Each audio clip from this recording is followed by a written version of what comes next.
Baptist was the forerunner for Jesus Christ. Nnamdi Kanu is the forerunner for Ahmadu.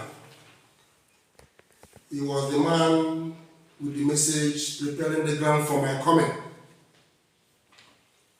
And before it happens today, we told you that it's going to happen. After our press meeting last year before his apprehension, we told you that he's coming home to defeat the enemy on ground. Just as John the Baptist was in the prison when Christ began to act in the work of his calling. Today, Nnamdi Kanu is in the prison just for the reason of the restoration of the state of Biafra. It is not because the Nigerian government want to arrest him. It is not because anybody has power to keep him.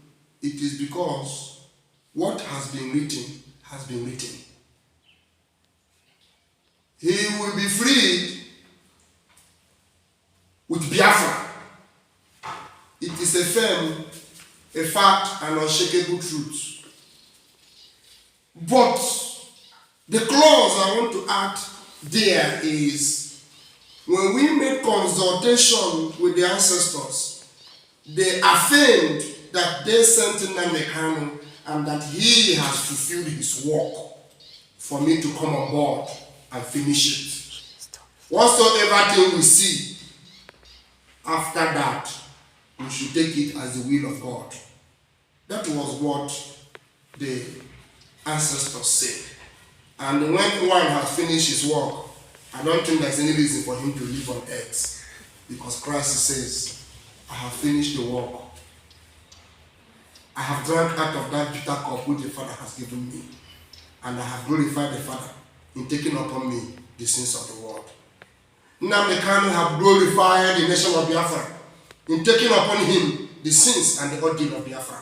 And so he shall leave the cell with the flag of Biafra, and our freedom will pronounce. The first shall be the last, and the last shall be the first. It is our expected end. Thank you.